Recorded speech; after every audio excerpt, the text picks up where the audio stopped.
Greetings, everyone. My name is Ezinwa Anaedo, Akajiọfọ Ogbọnuke.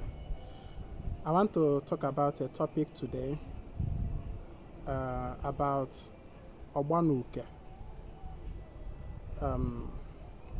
Ọgbọnuke. You see, when people hear about this Ọgbọnuke, sometimes it's quite confusing and sometimes we don't understand it. But I want to explain it from my own perspective. Maka na uche wa bụ onye ọbụla ya nke onye ọbụla nwere ụzọ o si aghọta otu o si aghọta ife. Otu nsi wee mụọ abụchi nọ nso si wee ghọta ya bụ ihe a kpọrọ Ọgbọnuke ka m chọrọ isi wee kọwa ya. Na Ọgbọnuke, ọgbọ na uke, it is two words or two terms brought together to make one. Ọgbọ and uke. What is that ọgbọ and what is the uke? The ọgbọ there is Igbo term that talks about age mate, age mate, or just like in human terms, in the human society, in the Igbo cosmology, for example, we have age mates. Like asịna ihe anụ bụ ndị otu ọgbọ. What it means is that ihe anụ bụ a given set of people of the same age bracket. You understand? The same age bracket. Let's say that this is a group of persons born within 2000 and then 2001, 2002, thereabout, or maybe within 5 years bracket.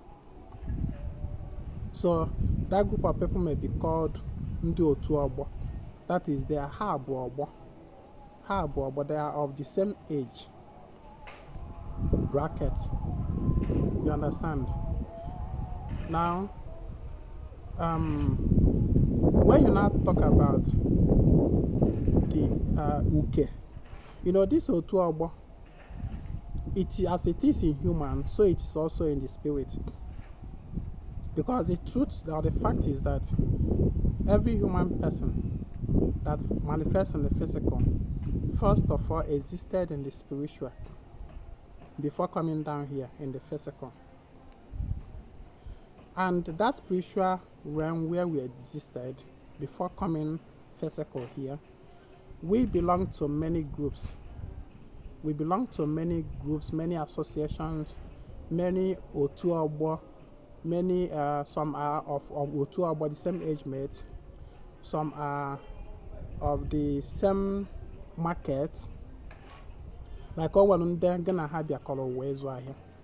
Ọwa ndị gana ha na-azụkọ ofu ahịa. You understand? In the spirit, ndị gana ha na-azụkọ the same ahịa. And then manifesting in the physical. So, and manifesting in the physical realm, you find out that you guys still manifested in the same market day. You know, men and women of the same market, the same in the spirit, they belong to Hana Azuko Ofuafia. Just like in the marketplaces, we have trade union. I was once into trading, and I began a trade union. Asini hanu abo union. Jikotalum then azo maybe affair aqua in so market. But hanu abo union. Jikotalum then azo here parts, motor parts or machine parts and all that in so market. Otu a case we enwekwa ya na mmụọ. Enwere ndị gị na ha nọ n'ofu union ahịa na mmụọ. Then in manifesting in the physical, you guys also manifested in the same market, in one market. Usually, enwere 4 markets in the Igbo cosmology. Enwere eke nwe orie, nwe afọ, nwe nkwọ. So if you are, let's assume that na amụrụ gị ụbọchị orie, like myself, you know, ahịa bịara ụwa ezo bụ orie. And ọkwa na ahịa ka eji malụ gị na mmụọ. And onwere ndị gị na ha bịakọrọ dị afịa. You know, in that trade union, business union, for example, market union, it is not of the same age mate. You know, being the same age mate does not make you a member of it. It's not a prerequisite for joining a trade union. What makes you to qualify to join a trade union is that you are on the same business line and in the same market. You understand? Automatically, you are a member of that trade union. So it is also in the spirit. Makano wine on air, then you know, this trade union, this market union, cut across both male, female, both man woke man wine. Oh, when they're gonna have your ways of here, man woke man wine. Oh, we have no corner. Someone like me, yeah, but now go for like this. I like carrying everything about me spiritually along, all the association that I belong, I carry them along. And all that. Them on have your color ways of here, Mandu work and all that. So, call the number, call the number more. So, I be quasi enwekwalụ otu ndị ọzọ, enwere ndị otu Ogbanje. Otu Ogbanje is like an association. That you where you belong before you manifested in the physical, because man first existed in the spirit before coming out to the physical. You got that? So an association akpọrọ na ihe ahụ ndị Ogbanje na mmụọ. You now left the group to manifest in the physical. When you manifest in the physical, the group still recognize you as their member. Anyway, I'm coming to that. So they still recognize you as their member. Then in this Otu Ogbo, it is true that you have left, you know, you are now in the physical, but they still recognize you as one of them. You understand? They still recognize you as so it is true that you are no longer with them in the spirit. You know, you have left them to like you are like, oh, let me go and I'll return. Let me go and I'll return. You understand? That is just kamga here na bata. And then you got here, you go all as a physical in this physical world. Of which there's a chapa na shiapa. Now there's something that we need to understand. In all these associations and Otu, and then an agreement, and then something that binds them together. And then do's and don'ts, and then dues and out. And then dues and out. For example, you are a member of this trade union of 10. Abia na-enwe dues, a na-enwe iwu na-achị ha. A na-enwe iwu na-achị ha. A na-enwe do's and don'ts, rules and regulations. Now, as their member, you keep to their rules and regulations. Whenever you go against their rules and regulations, even while you exist in the physical, iwu ha ga-ada gị. That is, they will unleash, they will send task force to come and demand that you pay for, you repair what you have damaged because you have broken their rules. So those task force that they will send against you was that uke emanating from Otu Ogbo. Otu Ogbo that you belong in the spirit. Uke si na ha wela abia. enwekwara ike nwee uke a na-enwekwa uke na-eso ndị gị na ha bịakọrọ ụwa ahịa, ndị gị na ha belong to the same market. When you break their rules, they will send their task force against you. A na-enwekwa uke na-eso ha. Ọ bụrụ na iwe Ogbanje nwere rules and regulations as well. When you are in the physical and you break their rules and regulations, they will send their task force against you for you to repair what you have damaged for going against their rules. Now, another thing that we need to understand. In all these associations and the groups, and then what was the dues and what that qualifies you as a member of that group. So, and then what was the dues and maybe annually or whatever, because as a member of an association, there are some benefits that you enjoy as a member. You enjoy your members' protection. They will come to your rescue. You pay your dues that qualifies you as a member. Just like it is in the human. For example, you are a member of a certain club or association, and they pay annual dues or monthly dues or weekly dues, however they do it. It is expected that as a member of that group, you pay your dues as and at when due. Now, when you now leave them in the spirit and you now come to manifest in the physical, because this physical manifestation is about to get acquainted with this environment. After that, we go back. You understand? And then we continue our upward journey. So, whereby you are in the physical now, and then you refuse or you don't pay your dues to them, they will come after you. They will send their emissaries, they will send their task force against you to forcefully collect your dues, because you are still a member. You are still a member, so you have to pay your dues to them.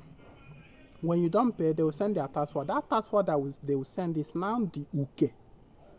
Do you understand? It's now the uke. Or sometimes you may call it akowedi or almost whichever time you give it, but it connotes that ukeso is the time that we give to that task force that come from Ndo to Ogbanje in order to make us to pay our dues that is supposed to. So our life, our existence in this universe,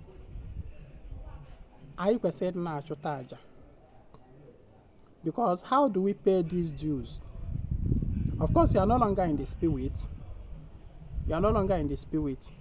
So you don't pay dues as per name or nammo. You are now in the physical. You pay dues to them using what is obtainable in your physical environment where you are currently manifesting. When you are in the spirit, you pay your dues with what is obtainable within that spirit realm. But now you are in the physical, you pay your dues using what are obtainable within the physical realm where you are currently manifesting. You understand? And that is what we call aja, Aja. It is through Aja that we pay them our dues. Aja. When abonable mother na-achụta aja, all those who wage gas na mmụọ ndị otu gas, therefore you will be offsetting those bills. You will be offsetting those bills. And ihe ndụ dọfaga na-ebutere gị ha ma ndị na-adọ gị n'akwa, come and pay your dues, come and do this, and also if you live by their rules and regulations that govern the particular association, you will not be having any issues with them. When you live by their rules and regulations, you will not be having issues with them. But when you now begin to falter, you find out that they will now be coming after you. Because no matter where you find yourself in existence, the rules and regulations of Otu Ibelong still holds you. The rules and regulations of Otu Ibelong na mmụọ still holds you. Whether more na mmụọ ma ọ bụ na mmadụ. Let's say for example, na ịbụ nwa afọ Igbo. Ịbụ nwa afọ Igbo, probably ịbụ onye Anaedo aya. Ịma na Anaedo aya ya da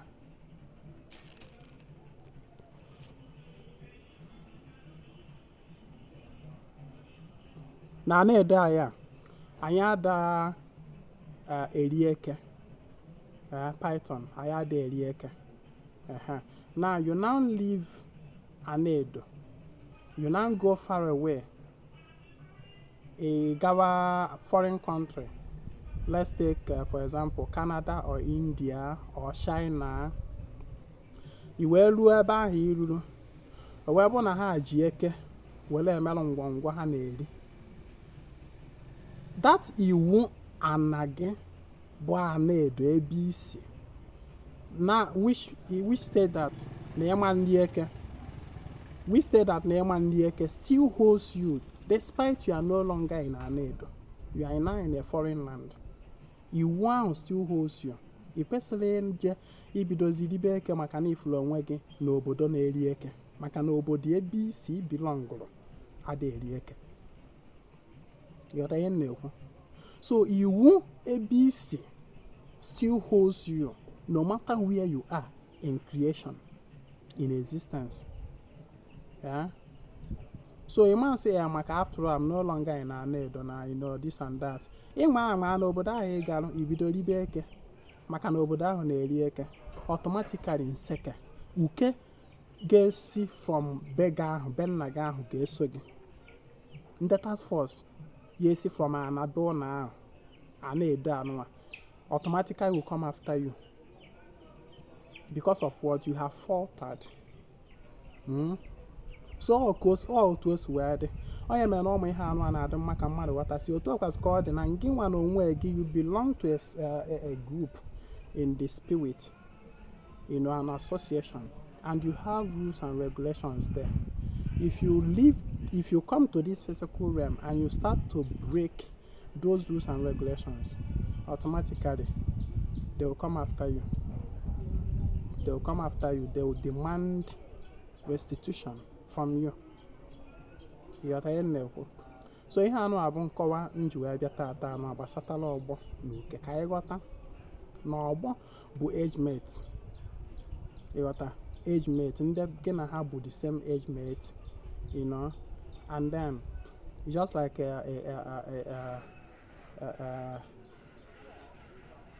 ke ha na-akpọ ya age grade. You got an age grade I na-emekwa na mmadụ. Then whereby you have the annual dues you pay or monthly dues, and then you have your rules and regulations that you abide to. You understand? So when you falter by breaking the rules and regulations, uke will now come after you. When you don't pay your dues, uke will now come after you. So uke can emanate from anywhere. But when you now want to specify it, ebe ka uke asị asịzie n'ọwa ọgbọ ndị otu ọgbọ. Okay, asị kere ebe uke asị asị oke nọ n'aka ndị otu Ogbanje.